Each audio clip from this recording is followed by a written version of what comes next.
Boa noite. A polícia da capital procura por pelo menos 5 homens que renderam durante a madrugada o vigia de uma universidade particular localizada na Avenida Mário Ipiranga Monteiro, na capital. Os bandidos arrombaram um caixa eletrônico e fugiram levando uma quantia ainda não informada. O roubo ao caixa eletrônico ocorreu durante a madrugada. Os bandidos usaram um maçarico e derreteram a porta do cofre para ter acesso ao dinheiro. O caixa eletrônico está instalado no bloco D desta universidade particular. Esta câmera, que poderia flagrar a ação dos bandidos, foi mexida e, de acordo com a polícia, não foi possível identificar nenhum dos suspeitos. Verificamos que tem câmera de vigilância, mas que essas câmeras não ajudam muito por ausência de nitidez, né? Filmagem à noite e também à distância. Foram pelo menos 5 homens armados que, para conseguir levar o dinheiro, renderam um dos seguranças noturnos, que também teve a arma roubada. Em depoimento aqui na delegacia, o vigilante da universidade afirmou que os bandidos demoraram cerca de 2 horas e meia para conseguir roubar o dinheiro do caixa eletrônico. Durante todo esse tempo, ele permaneceu amarrado, sem poder pedir ajuda. Renderam o vigilante, levaram a arma do vigilante, amarraram o vigilante e abriram o caixa eletrônico com o uso de maçarico. Nas últimas semanas, outros 2 caixas eletrônicos foram alvo da ação de bandidos. No fim do mês passado, na feira da Japinlândia, bandidos tentaram sem sucesso roubar o dinheiro do caixa. Há uma semana, ladrões furtaram um caixa eletrônico inteiro de dentro da Fundação Alfredo da Mata, no bairro Cachoeirinha. No mesmo dia, uma ação ainda mais ousada surpreendeu a polícia em Iranduba. Por meio de um túnel cavado em uma casa vizinha, bandidos invadiram a agência bancária, de onde levaram R$50 mil.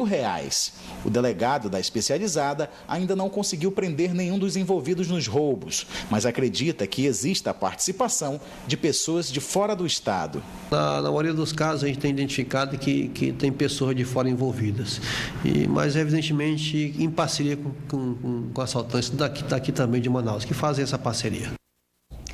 6 pessoas foram presas nesta terça-feira durante a Operação Crença, deflagrada pela Polícia Federal para combater fraudes previdenciárias. Os mandados foram cumpridos nos municípios de Juruá, Coari e Tefé, no interior do Amazonas, e também no Rio Grande do Norte.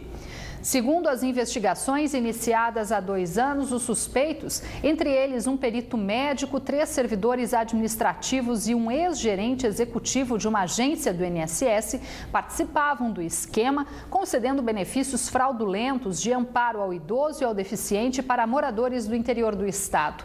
Até fevereiro deste ano foram identificados 103 benefícios com indícios de irregularidades e que geraram um prejuízo de mais de R$3 milhões aos cofres da União. Durante a operação, também foram apreendidos uma caminhonete, uma moto e R$25 mil em dinheiro. Um homem foi preso na capital suspeito de participação no furto de uma loja de equipamentos de informática na zona leste da cidade. Ele é neto da proprietária do imóvel onde funciona a loja. A polícia acredita na participação de outras pessoas. Isaías da Silva Gentil foi preso esta manhã na casa dele no bairro São José. Ele é acusado de roubar quase R$3 mil em mercadoria de uma loja de informática no mesmo bairro. A polícia conseguiu recuperar todos os produtos que estavam com ele. Isaías disse em depoimento que pelo menos outras 4 pessoas teriam participado da ação. Segundo a polícia, ele era neto da dona do prédio. O suspeito vai responder por furto qualificado e pode ficar até 8 anos na cadeia. Servidores do Tribunal de Justiça do Amazonas voltaram a protestar esta manhã na capital. A categoria está em greve há uma semana. O protesto desta terça-feira teve um tom de irreverência, mas para chamar a atenção para um assunto sério. Em greve há uma semana, os servidores do Tribunal de Justiça do Amazonas reivindicam o pagamento das diferenças da database com correção desde 2008, o pagamento da diferença das horas extras desde 2009 e melhores condições de trabalho. Nós temos a nossa importância, nós temos o nosso valor, nós só queremos que nos respeitem. Somente isso. E que reconheçam a nossa importância dentro do sistema do judiciário. Ainda segundo a categoria, o impacto é de 30 milhões de reais na folha de pagamento de 1.250 servidores efetivos do tribunal, só em relação à database. Aqui, apenas os serviços essenciais são mantidos pelos servidores que aderiram à greve. Assinaturas estão sendo colhidas para pedir uma auditoria nas contas do tribunal. Os servidores pedem ainda a demissão de todos os 400 servidores temporários contratados pelo tribunal para garantir a nomeação dos 300 candidatos aprovados no último concurso do TJM. De acordo com o sindicato, apenas 75 aprovados foram chamados até agora. Motorista do Tribunal de Justiça do Amazonas há 24 anos, seu Álvaro participa das reivindicações pelos direitos trabalhistas. A intenção não é prejudicar o serviço da sociedade. Nós todos funcionários temos direito. Então tem que lutar por isso. Por meio de nota, o presidente do Tribunal de Justiça do Amazonas, desembargador Ari Moutinho, reforçou que o pagamento atualizado das diferenças da database é uma dívida contraída em gestões anteriores e que a reivindicação da categoria já está sendo verificada por meio de um processo administrativo. Porém, qualquer alteração orçamentária depende da autorização da Divisão de Orçamento e Finanças do Tribunal, o que ainda não se manifestou sobre o caso. A audiência que começou pela manhã e reuniu representantes das empresas do transporte coletivo, da Prefeitura e também do Sindicato dos Rodoviários para discutir a convenção coletiva da categoria, terminou sem acordo na tarde de hoje. A discussão será retomada na próxima terça-feira, quando devem ser definidas as propostas apresentadas hoje. Tamires Claire. Foram mais de 4 horas de reunião em uma audiência de mediação aqui no Ministério Público do Trabalho, mas nenhuma das partes chegou a um consenso. Quem vai dar mais detalhes para a gente é a procuradora-chefe do Ministério Público do Trabalho. Quais foram os principais pontos de divergência entre os rodoviários e o Sinetran? Então, os rodoviários e o Sinetran estão negociando a Convenção Coletiva 2014 e 2015. São vários itens que os rodoviários pleiteiam junto aos empresários para que garantam alguns direitos aos trabalhadores, como aumento salarial, aumento no ticket refeição, aumento no vale-lanche, aumento na cesta básica, dentre outras coisas. Eles pleiteiam 20% de aumento no salário da categoria e algum aumento superior a isso nesses outros itens que têm repercussão econômica. O que foi garantido pelos empresários é que dentro da atual planilha de custos do sistema de transporte coletivo só é viável um aumento de 6%. Visto que não vai haver um aumento na tarifa de ônibus, não é isso? É exatamente isso. Enxugando a planilha, desonerando o INSS, aumentando a qualidade do asfalto e fazendo outras medidas que garantam que a empresa tenha uma maior eficiência, garantiria-se uma margem para que eles pudessem negociar com a categoria algumas cláusulas econômicas. Tá certo, muito obrigada pelas informações. A reunião vai ser retomada na próxima terça-feira. Tamires Claire para o Band Cidade. Feriadão se aproximando, sexta-feira santa, Páscoa e dia de Tiradentes na próxima segunda-feira. 4 dias de folga prolongado, uma boa oportunidade para os contribuintes que ainda não acertaram as contas com o Leão fazerem a declaração do imposto de renda, pois o prazo termina no fim do mês. A Receita Federal no Amazonas já recebeu pouco mais de 130 mil declarações do Imposto de Renda 2014, o equivalente a 42% do total esperado para esse ano, que é de 310 mil declarações. De acordo com o delegado da Receita no estado, esse número está 10% abaixo do que foi declarado no mesmo período do ano passado. Já estamos a 15 dias do término do prazo para a entrega da declaração do Imposto de Renda e esse ano a gente observa que o ritmo de entrega de declarações está inferior ao ano passado. É um pouco inferior, mas começa a preocupar em função de um feriado que nós temos agora no próximo final de semana. Então é importante esse alerta para os contribuintes já se planejarem, já realizarem a transmissão da declaração de imposto de renda, preferencialmente antes de aproveitarem esse feriado com a família. As pessoas físicas que receberam em 2013 pouco mais de R$ 25.600 estão obrigadas a fazer a declaração anual. Quem não enviar os dados até o prazo final pode pagar uma multa de R$ 165,74, ou 20% do imposto devido. Mas existem outras situações que também obrigam, né? O contribuinte que, por exemplo, recebeu rendimento isento acima de R$ 40 mil, e aí, por exemplo, nós temos rendimentos de poupança, nós temos as doações, são rendimentos isentos, ele também está obrigado a entregar a declaração. Os contribuintes que tenham patrimônio superior a 300 mil, ainda que não tenham tido nenhum rendimento, precisam entregar a declaração. Se tiver havido operações de ganho de capital, também precisa fazer a entrega. E se o contribuinte quiser compensar prejuízo decorrente da atividade rural. O delegado também explica como acontecem as restituições do imposto de renda para quem tem o direito. Nosso cronograma de pagamento das restituições inicia agora no dia 15 de junho. E a Receita Federal obedece, em primeiro plano, ao Estatuto do Idoso, né? Então, os contribuintes que enquadrarem nessa situação recebem primeiro a restituição, desde que não tenham a declaração retida em malha fiscal. E, num segundo momento, os contribuintes que é por ordem cronológica, né? Quem entregou primeiro a declaração também recebe primeiro a restituição. O canal da TV Receita na internet traz as novidades do IR 2014 e dá dicas importantes para ajudar o contribuinte a preencher a declaração. Este ano, os contribuintes também podem fazer a entrega por meio de tablets e smartphones. Em Manaus, nesta universidade particular, um projeto envolvendo alunos do curso de contabilidade oferece uma espécie de plantão fiscal para atender o público contribuinte. Aqui, o atendimento é gratuito. Normalmente o pessoal não declara o imposto de renda logo no início do mês, eles deixam para fazer tudo no final. E isso é uma preocupação. Por isso que nesse período nós treinamos 50 alunos para estarem nos 3 turnos em atendimento. Então, normalmente até o dia 15 de abril, né, nós fazemos o atendimento na parte da tarde, somente das 2 até as 5h40. Depois do período, após o feriado, nós vamos fazer a integral, manhã, tarde e noite. O prazo para acertar as contas com o Leão termina no dia 30 de abril. Representantes de estados das regiões Norte e Nordeste participam em Manaus do Congresso de Secretários Municipais de Saúde, que segue até amanhã.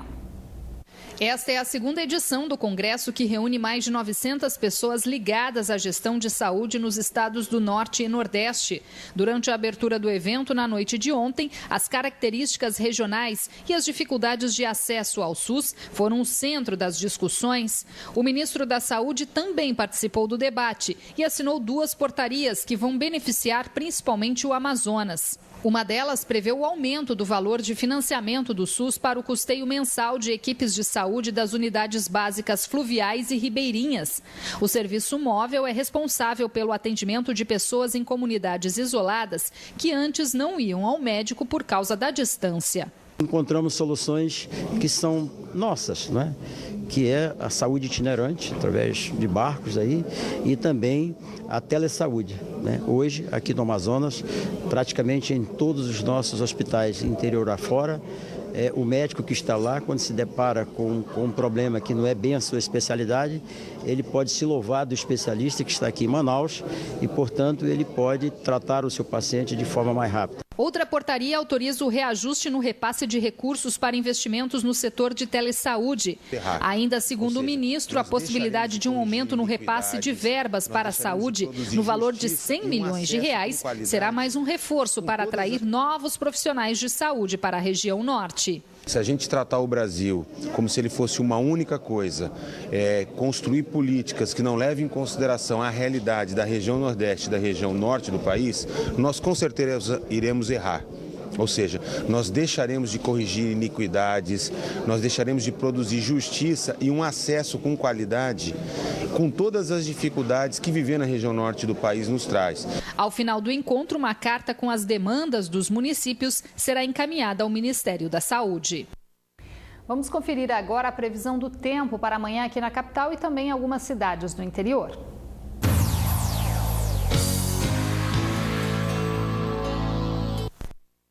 Em Carauari, o tempo fica nublado, com possibilidade de pancadas de chuva. As temperaturas variam entre 22 e 32 graus. Em Tefé, o tempo fica instável, com muitas nuvens e chance de chuva no decorrer do período. Mínima de 23 e a máxima chega aos 32 graus. Na capital, o tempo fica encoberto a nublado, também com pancadas de chuva e trovoadas. As temperaturas variam entre 24 e 30 graus. A Polícia Civil do Amazonas garante que concluiu no início deste mês o inquérito sobre a morte da turista inglesa em um acidente de lancha no Rio Negro. Mas até agora o processo não consta nos registros da Justiça do Amazonas. Segundo a Polícia Civil, o inquérito foi entregue à Justiça no dia 4 deste mês, com mais detalhes da investigação, a pedido do Ministério Público do Estado. Nós vamos subsidiar mais informações para ele oferecer a denúncia. O que for necessário, estou aí para nós, a Polícia Civil vai subsidiar demais questionamentos que ele tiver. Mas no site do Tribunal de Justiça ainda não consta nenhuma movimentação no processo desde o dia 21 de fevereiro, quando foi feito o pedido do MPE para novas diligências da Polícia Civil. O delegado responsável pelo caso informou ainda que em nenhum momento foram apontadas falhas mecânicas e as investigações concluíram que o acidente que tirou a vida da inglesa Gillian Metcalfe no dia 5 de setembro do ano passado foi provocado por negligência dos condutores das embarcações. O Maílson errou 4 itens do regulamento internacional, enquanto o Raimundo Nonato infringiu 2 regras. Nós não tivemos dúvida, desde o início ouvimos e ficou claro, para a polícia o culpado são os 2. A versão da polícia é baseada em laudos periciais e em depoimentos de 13 testemunhas, entre elas os familiares da vítima. Neither driver, they were on a collision course. O marido da inglesa, que esteve em Manaus esta semana, conta que nenhum dos 2 condutores quis reduzir ou desviar do outro para evitar o acidente. E isso levou a sérias consequências, como a morte da mulher dele.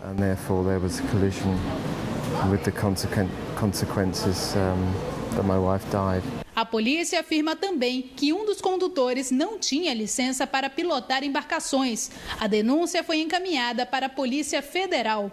Por exemplo, o capitão de fragata que assina a carteira, ele já é da reserva. Quando é da reserva, tem um Rzinho na frente. E ele não tinha o R.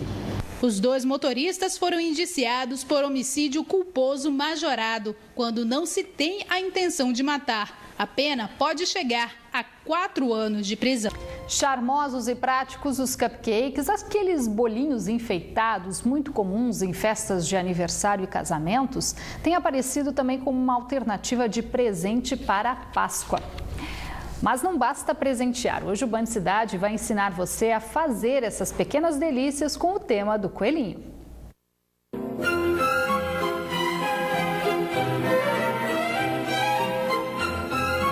Eles são delicados e chamativos. De origem inglesa, esses bolinhos enfeitados ganharam a simpatia dos brasileiros. Bem-vindos em todas as ocasiões, os cupcakes já têm presença garantida, principalmente nas festas infantis. Uma guloseima que serve de lembrancinha em aniversários e que tem ganhado mercado na época da Páscoa.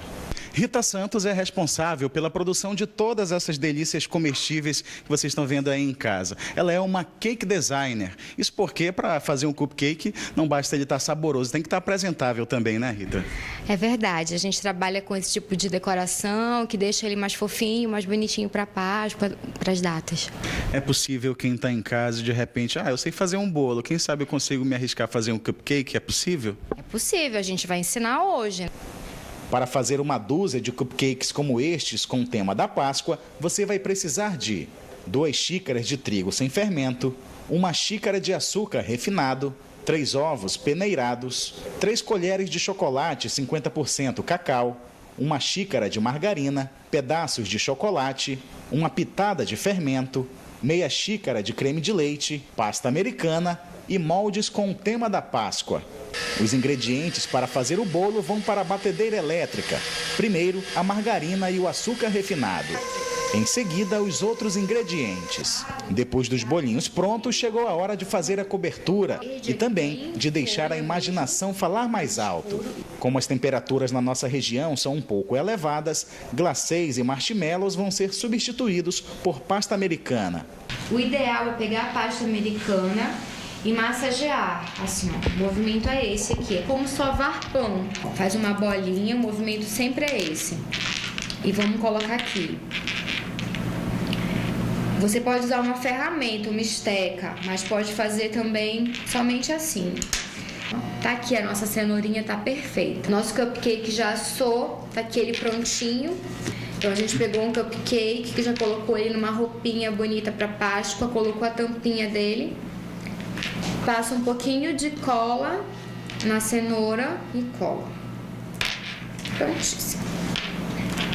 Nosso cupcake de cenourinha tá pronto. De acordo com Rita, cada cupcake pode ser vendido por até R$10.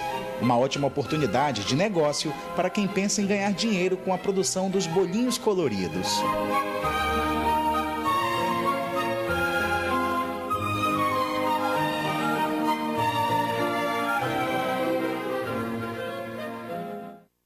Tá aí mais uma dica para você.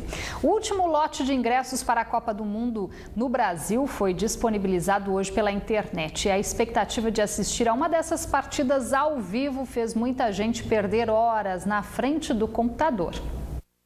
Durante toda a madrugada, esses dois irmãos ficaram assim, de olhos grudados na tela do computador. O motivo? Comprar os ingressos para os Jogos da Copa do Mundo em Manaus. A partir das 6 horas da manhã de hoje, foi aberta a última etapa de vendas de ingressos no site da FIFA. Foram quase 200 mil ingressos disponibilizados para 54 das 64 partidas da competição. E depois de muita espera, veio a confirmação. Saiu. Operado com sucesso, cara. A gente vai pra Copa! A gente vai pra Copa! Vai ver! Pode comemorar. Eu já liguei pro papai, pra minha esposa. Cara, a gente vai pra Copa! A expectativa é para ver os melhores jogadores do mundo em campo. No caso de Adriano, o melhor deles na atualidade, Cristiano Ronaldo. Quando apareceu o jogo Estados Unidos e Portugal, cara, o coração fica... Cara, eu vou conseguir ver o Cristiano Ronaldo, né? O melhor do mundo no momento. Foi um esforço que valeu a pena. A FIFA já vai começar a entregar os ingressos da Copa para os torcedores que já efetuaram os pagamentos a partir desta sexta-feira. No caso dos dois irmãos, depois de garantir os ingressos para 3 das 4 partidas que vão ser disputadas em Manaus, eles já estão prontos para torcer. É na Band! Band, Copa! Copa do Mundo, Luciano do Vale! Um beijo! Tá certo, e o Band Cidade de hoje termina agora. Para rever esta edição, acesse band.com.br/Amazonas. Vem aí o Jornal da Band, uma boa noite para você, até amanhã.